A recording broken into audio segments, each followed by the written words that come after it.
I just made this little bit of a stool seat. Just made a start on it for today. Thought I would give you a look at the process that I've done. I've done it all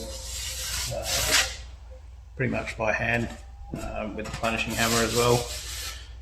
Turned over the edges and put some dimples in. There's still a little bit of shrinking I have to do to get it to stop that pop. Then I'm actually going to do a couple of panels in here and see what it looks like. I've got some nice copper rivets I'm going to use on that.